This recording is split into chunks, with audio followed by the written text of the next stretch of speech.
Welcome to the Healers Café, the number one show for medical practitioners and holistic healers to have heart to heart conversations about their day to day lives while sharing their expertise for improving your health and wellness. Welcome to the Healers Café. And today I have with me Jessica Baladad.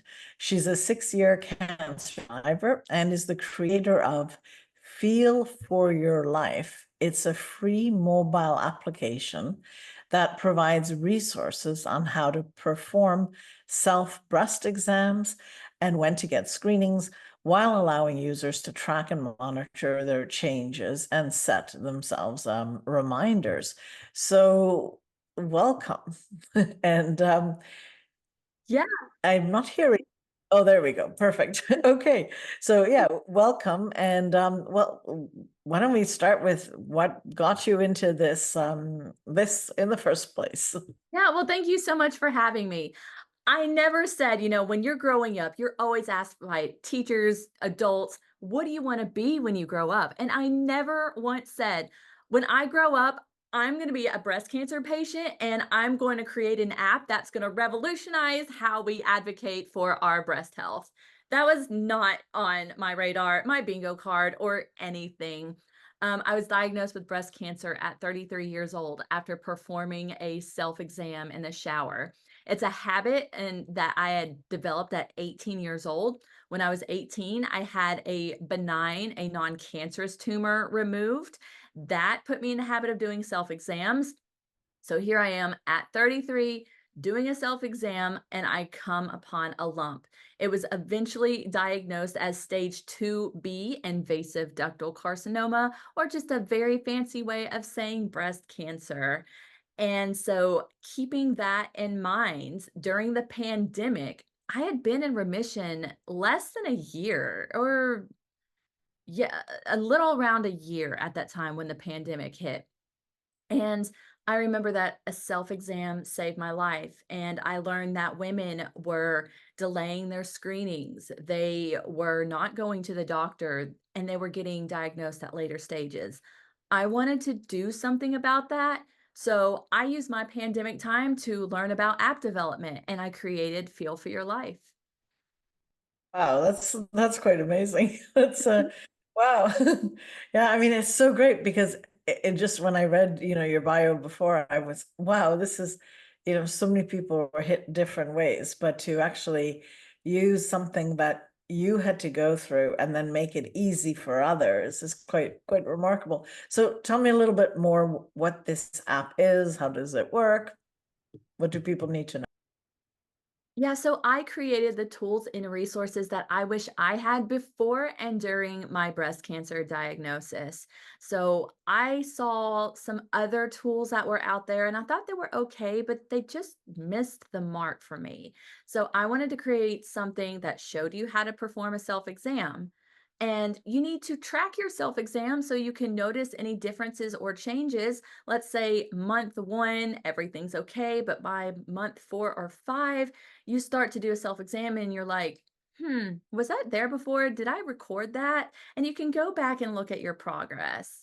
And from there, you can set a monthly reminder. You can change it if you need to. Whenever I had a menstrual cycle, I used to do my self exams right after my period. And then now that I no longer have one, I do it at the same time every month.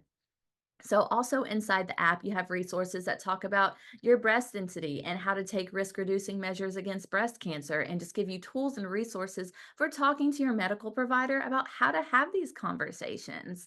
And this year, with AI becoming so big and popular, I had to jump on that. I knew that there were ways that I could, put it into the app to really help anybody. Um, Understand what they're going through with their body in these scans, exams.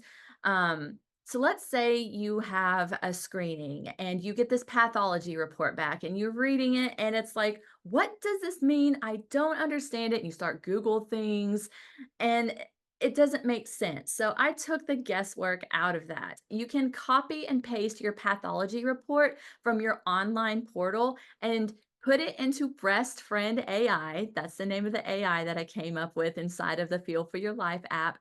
Breast Friend AI is going to translate all of that medical jargon for you and break it down into terms that you understand, while also giving you specific questions to ask your medical provider about your pathology report so that you don't feel like you're in the dark about what's going on with your body. But that's so important because I think a lot of anxiety comes from receiving the report, not understanding it, and then not getting that call back, saying that it's clear or it's fine or, it's that it could be something else or it's benign or, you never really there's so much lack of communication. And I think anxiety, what I've seen anyways, is really paramount to address. So I'm assuming that this gets addressed with the app. Yeah, so we even have a little term in the breast cancer community called scanxiety, where you are afraid of getting scans and exams. I mean, they're necessary and we joke about it, but it's real that we have that fear of getting scanned because it's like, oh my God, what if they find something? And oh my God, what if I get the news in my online portal before I get to talk to my doctor about it? So, what I've learned about Breast Friend AI is that the patients who are stage 3 and stage 4, especially the stage 4 community, they're used to hearing news that is altering the course of their life. So, they like to just better understand some of the terms and what to expect at their next doctor's appointment. So, they'll use Breast Friend AI for that. But I will find women who just got a mammogram, it's posted to their online portal, and then it's like, "Oh my god, do I really wanna know what this means? Let me send Jessica a DM on Instagram first or something." And, it's just like, "What does heterogeneous breast density mean?" And it's actually a benign term. It doesn't mean you have cancer. It just means you have dense breast tissue spread throughout the breast, and it's in different degrees, and it varies.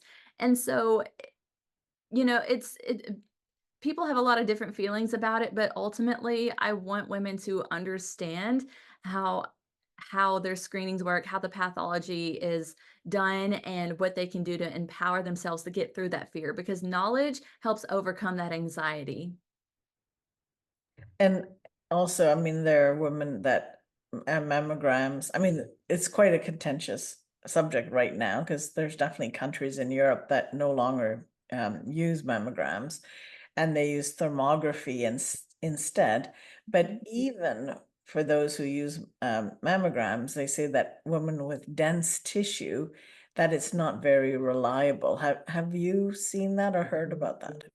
Yeah, so actually, that kind of makes it relevant to the new FDA regulations that have just gone into effect. The FDA said starting in the month of September, this went into effect on September 10th, that mammogram providers now have to tell women about their breast density so that they can have supplemental screenings like MRIs or ultrasounds. Or, I support women who want to use thermography if that's what is getting you to talk about your breast health, to take those risk reducing measures against breast cancer or whatever you may use that for, go for it. As long as you're having those conversations and you're taking care of yourself, I fully support that.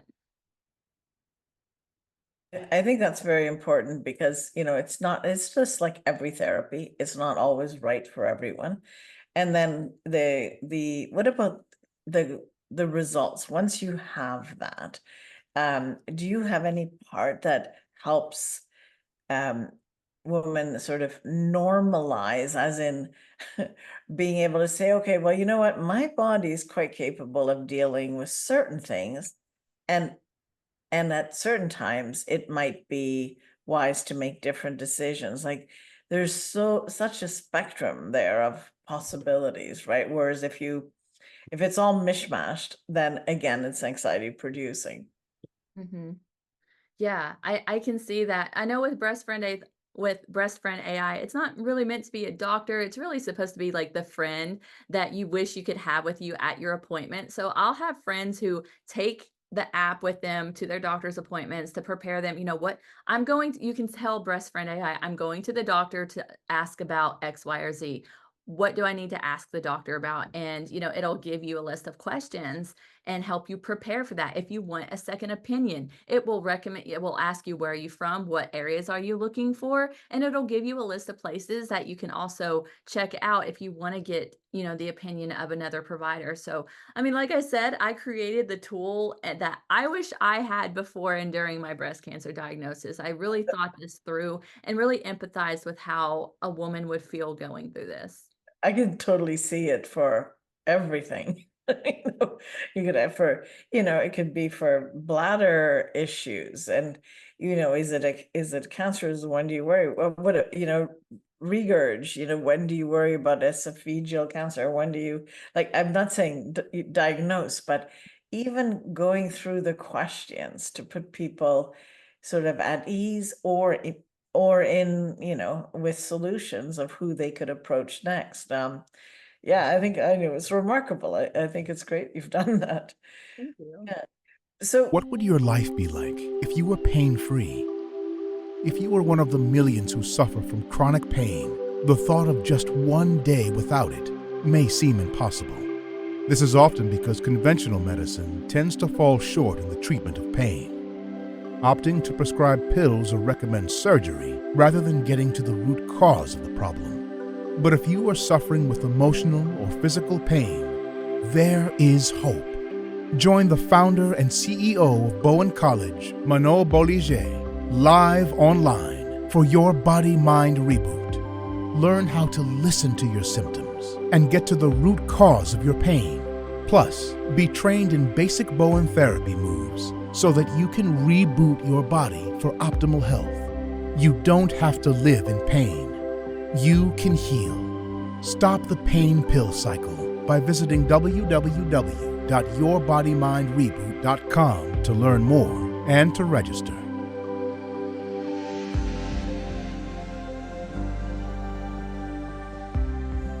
so how did it go for you? And do you want to share a little bit your own journey? Yeah, so after my diagnosis, I thought about the women before me in my family who had been diagnosed. I became the fourth generation on my dad's side of the family to have breast cancer. 14 women altogether have had breast cancer, and we have no known gene mutation that science has discovered yet. So I can sit here and point to why and what happened and, wallow in that, but I refused. I knew that I could control what I could control. And I thought, cancer ran in my family until it ran into me. So I talked to my oncologist who had treated one of my aunts and my grandmother, and they both passed before I was diagnosed. And I thought, okay, what's the plan of action here? And I said, throw the book at me. I'm not afraid. I want to do what needs to be done. So, yeah, I did do 16 rounds of intense chemotherapy. I had a double mastectomy. I did 5 straight weeks. It was a total of 24 rounds of radiation. I had a preventative hysterectomy. And I said it was a complete hysterectomy. I said, remove anything that can produce hormones in my body because my cancer was, it did test positive for being hormonally fueled. I said, remove everything. And then I had what's called deep flap reconstruction. So, my body's just kind of been through it. I thought, since science would allow me to use my own body's tissue to recreate my breasts, I wanted to explore deep flap. And what they did is they took fat tissue and blood vessels from my stomach and placed them into my chest to recreate my body. So it's my own body's tissue that I kind of went from a I get a transplant, I can't think of it, but basically, it's my own body's. I was sort of like a transplant recipient. I was able to take from my stomach and put in my chest. So yeah, it's lots of really funny jokes with my friends and whatnot about that. But that was the journey that I took, and I went from. I was diagnosed in August of 2018. I officially went into remission in May of 2019, and then uh, Yeah, the other surgeries about the hysterectomy and the reconstruction followed during COVID. That's quite a journey, yeah. But it sounds like you just that's it. You just committed. You're gonna do this path and everything that they can offer, and it's sounds like if you're aligned with something for whatever reason, you're gonna have good results. At least much more likely to have good results. Right, and I just thought go hard or go home. I saw how cancer had just gone through my family, and what's crazy, I was in the best shape of my life. I worked out 5, 6 days a week. I ate well. I did the organic stuff. I arguably one of the healthiest people in my family, but I learned that you can't outrun your genes.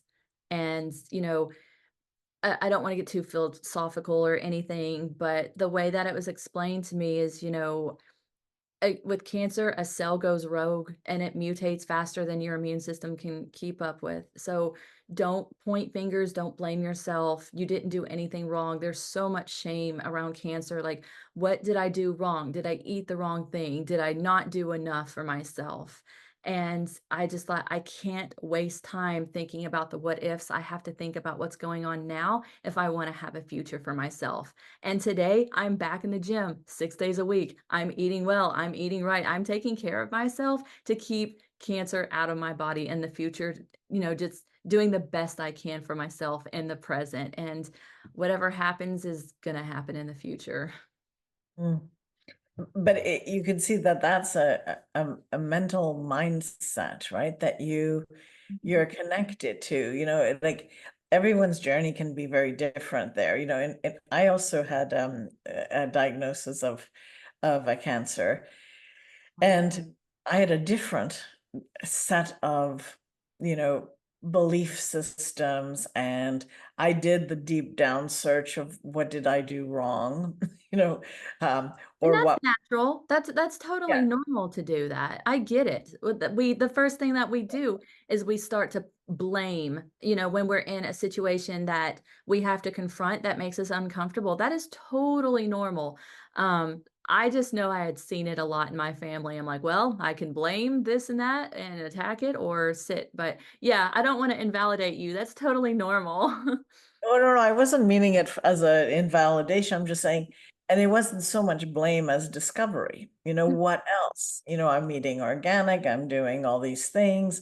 What else could be creating the internal environment that Mhm, was affecting me this way? And so it's a different course, but I didn't have a history. There was no history.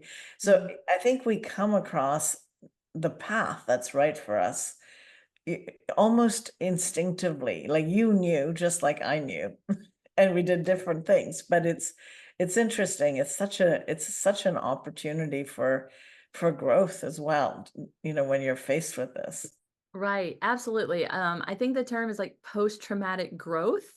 And I can see, just in the short conversation we've had, you've overcome something and you're telling your story and you've created something out of that. And, you didn't let that stop you from what you knew what was meant for you in your future. And I approached it, with the same mindset as well. So I think, how you handle in any adversity like that makes a huge difference in the outcomes that you're going to get. Mhm.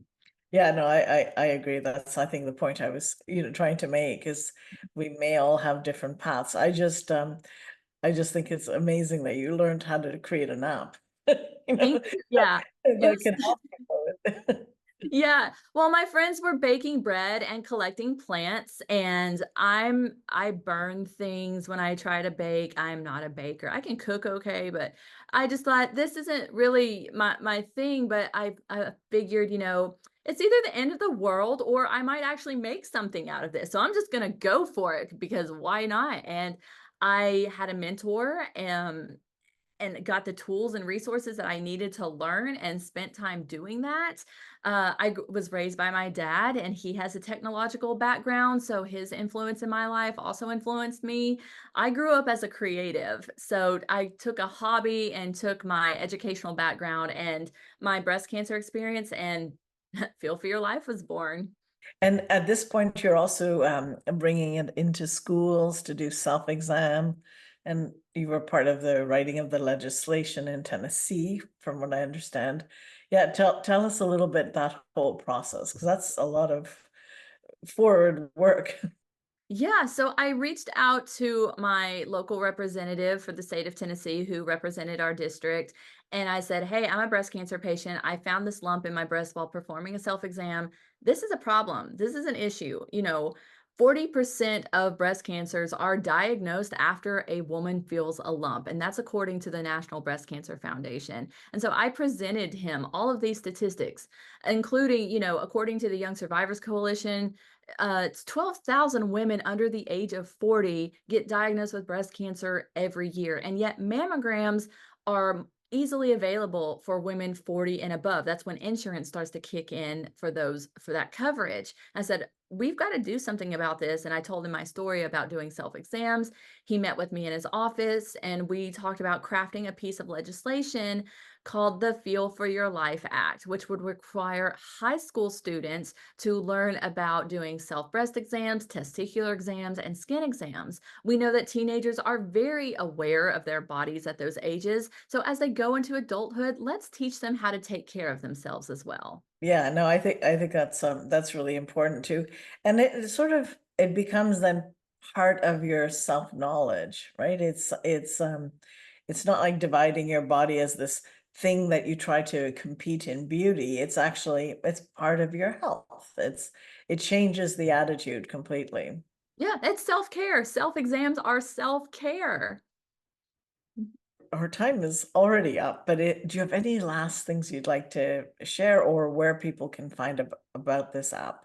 Sure. I was going to say there are just like 5 little things I tell people on how to advocate for their breast health. Number 1, find a great doctor. Number 2, do your self exams. You can do those with the Feel for Your Life app. It is free to download and use in the App Store and the Google Play Store or at feelforyourlife.com. Number 3, the best screening for you is the screening you will show up for, whether it's thermography, a mammogram, an ultrasound. Get into a screening routine with your medical provider. Number 4, understand your breast density and what it means for your breast health. And number 5, understand your genetic disposition to cancer. And that's all cancers, because I'm not a doctor, but I have learned that sometimes they correlate. One cancer may correlate with another. So talk to your doctor about your family cancer history and get into a routine that can help you take risk-reducing measures against cancer and disease. All right, well, I'll leave it with your words, and thank you so much for coming on to have this important discussion. Thank you so much for having me. Thank you for joining us at the Healers Café. If you haven't already done so, please like, comment, and subscribe with notifications on, as I post a new podcast every Wednesday with tons of useful information and tips for natural healing that you won't want to miss.